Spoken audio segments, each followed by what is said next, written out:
Somewhere on the India-Bhutan border, a crowd was gathering. Not for the usual suspects, but for the shadow of the jungle. And she wasn't alone. I spent my entire month's paycheck on a single gamble, a shot at filming her. No guarantees, no backup plan, just a flight ticket and hope. So, let's go find her. Barely getting through security in time, the flight took me to the other end of the country.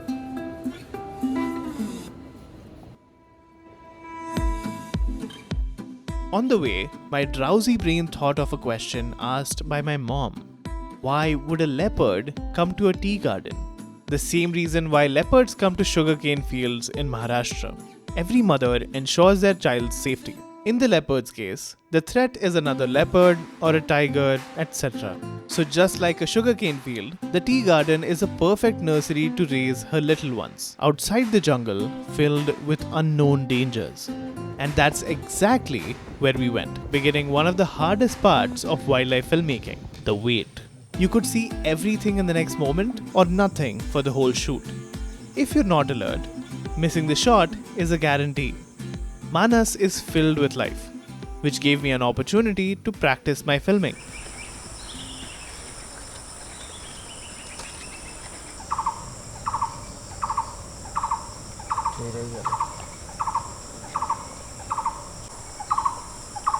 But out of nowhere, a guide said, "Aa gayi, aa gayi."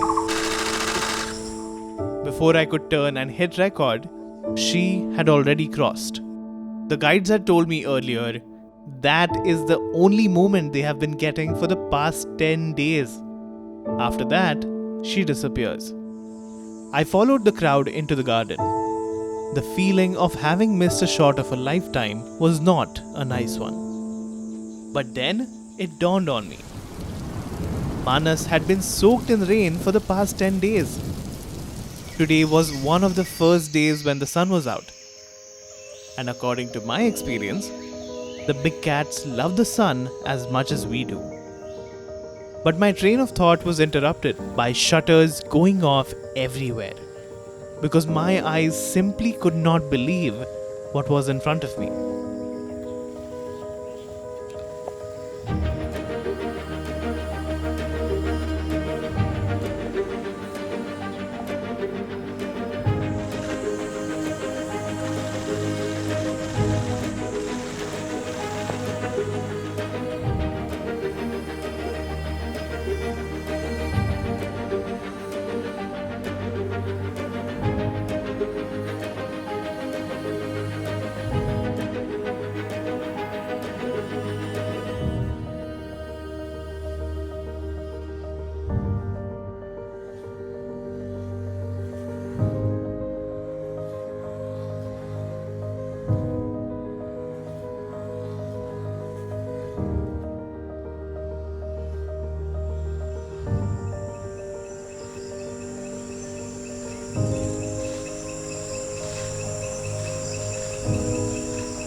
I was so tired.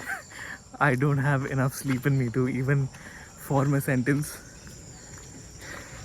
I'm so happy. I have a Sony A7S III, which is comfortable on 12800 ISO, because today was crazy. आज हम लोग पहली बार इधर आया। फिर भाई क्या यार, स्क्रिप्ट भाई एक बार ही होता है क्या? अरे भाई तुम हो ये सेलिब्रिटी तो सेलिब्रिटी हाँ यार, कुछ भी यार, सेलिब्रिटी बोल रहे हो। 7 दिन बाद ब्लैकी का इतना अच्छा सेटिंग हुआ। फिर हम लोग छोड़ के आ गए ब्लैकी उधर। ऑलरेडी ब्लैकी बैठा है पेड़ के ऊपर और हम लोग इधर। कैसा लगा फर्स्ट शो? फर्स्ट डे एक स्क्रीनशॉट दे दो। खत्म चीज। Crazy. You know, I'm from Sri Lanka. Okay. Right. And I came here specially to take the Melanistic leopard, the black leopard, and the cubs. I've been here 5 days, waking up at 3 in the morning. I mean, these have been 14-hour days, and we go back at sunset at 6:30. One day at 6:45, and we saw nothing. And then you know what? You guys just rock up at 1 o'clock, and at 5:30, magic happens. So how's that for luck, man? Okay. I'm at a loss of words. After waiting for, let's say, 3-ish hours, I had no more hopes left. I was already tired. I was sleeping behind the camera, and the bomb just passed. I missed the shot by a second, and I was like, it's over. But I don't know. It was all luck. I don't know what it was. Maybe it was destiny, but we got the shot. We came, we saw, and we conquered. This is absolutely insane.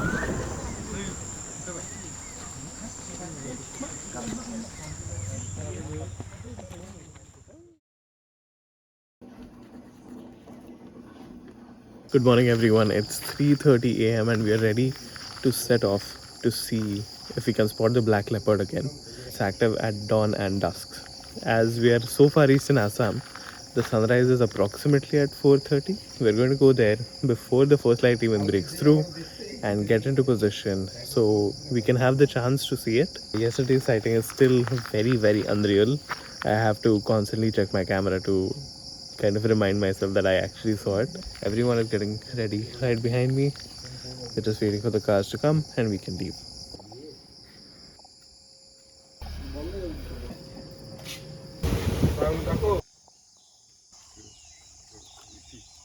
After making us wait for so long since the crack of dawn, the female leopard didn't show up. This is quite normal is what the local guides told us. This beautiful tea garden behind us. This is where she is keeping her cubs where we saw them yesterday. They have a lot of place to hide, be safe, and also play around when mom is around. The guides told us that she sometimes will disappear for a day or two because we have timings. 6:30, almost 7 a.m. right now. So that is the out time. We're going to take our gypsy to Manas Tiger Reserve and we're going to do a tiger safari. Let's see what we can find. Named after the river that runs through it, Manas National Park sits on the border of Assam and Bhutan. The river carves through the grassland and feeds the jungle so dense, it feels like it's breathing. This is not just a tiger reserve, but also a UNESCO World Heritage Site. Spotting anything in such a dense habitat can only be a miracle. Because this jungle is so dense, look at this. My usual mechanism of finding birds and animals doesn't work because there's thick shrubs, then there's tall trees. Tall trees are also covered in vines. They also have some saprophytic plants, maybe orchids, which are growing off them. There is so much going on that I can't even focus on a single thing. Then we ran into some cattle. But not just any cattle. Asia's largest wild cattle, the gaur. This wall of muscle is no joke. Females weigh around 600 to 700 kilos, while males are between 1000 to 1500 kilos, double the size. It can outrun a jeep and hold enough strength to flip it if it feels threatened.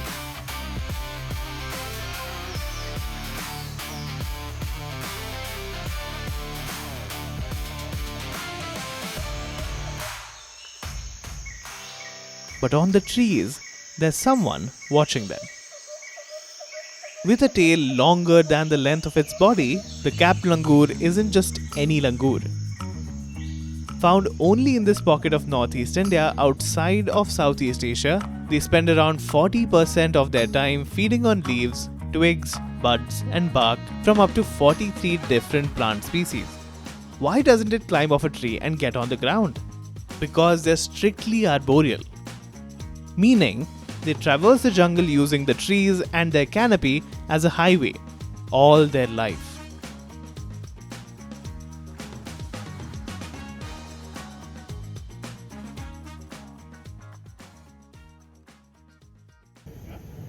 After a short nap and lunch, I felt locked in.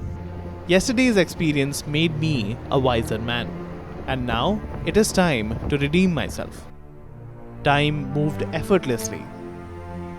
And I felt like Snow White with all of these critters climbing on me. But nothing could come between my goal and I. I hit the record button as if it was a reflex. And the next moment, a shadow was captured in broad daylight.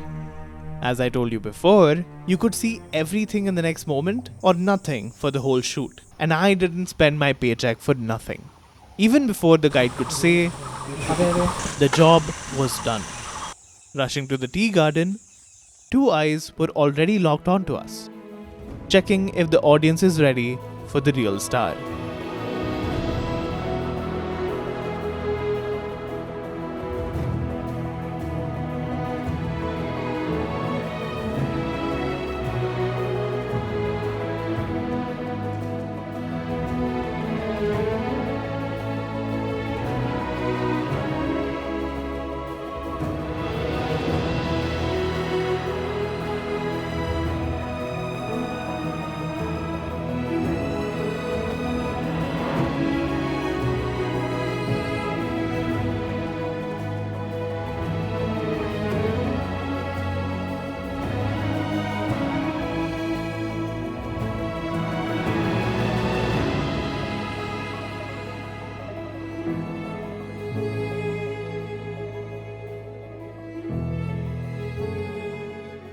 Did I just film something I'll be talking about till I die? Yes.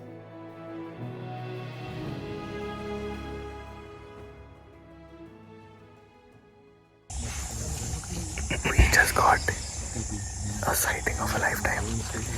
Thanks to Ramesh da, because the cub came up on a log. सब लोग को expected ही नहीं था, and कुछ भी नहीं था. It came up. It's almost as if it posed for us. It came up on the log, calmly looked at us. Everyone was here. It was so bold. Honestly, I thought the yesterday's sighting was amazing, but this has just topped it. So this is insane. And just like that, the trip is already over. And what I said on the first day, which is that it feels like this is destiny or this is fate, now I believe in it. Because when we were planning this, when we booked this, all in the span of 2 days in the last weekend, everything was last minute. From the day I booked till the day I left, all day I used to ring up the local guys, message them, send me updates. And it was rainy just like it is now. It is very cloudy, it's rainy. So I would get a photo of a blur, low light photo of the leopard crossing, or I would get a photo of the leopard at the back peeking out of some branch, let alone seeing the cubs, let alone getting a shot of anything. I was skeptical about the fact that I might not be able to even see this animal. That kind of feeling was brewing, but then literally fate, can't say anything else, because it was raining continuously for 10 days. Then we got those 2 days where we arrived, day 1, day 2, where it was sunny, pleasant weather, and that's when the leopards felt like got a break, and they had an amazing time. The cubs had an amazing time. We had an amazing time looking at them. And you know, yeah, there's gonna be no sighting. There is just, these clouds are talking to me right now. I am sure I will never ever see this ever in my life. If I do, I would be fortunate. But this is definitely a sighting, once in a lifetime sighting. I would like to give a shout out to Ramesh da. Thank him for this, because he was the one who arranged all this, called me, invited me on this trip. And also, if you haven't followed Ramesh da, I'm putting his link in the description. He is a fantastic wildlife photographer, filmmaker. You must follow him, must follow him. Tell me your favorite moments from this vlog in the comments below, and subscribe for more wildlife vlogs. And I hate to say this, but I'm most active on my Instagram, so the link is in the description. Make sure to follow there as well, and I'll see you in the next video.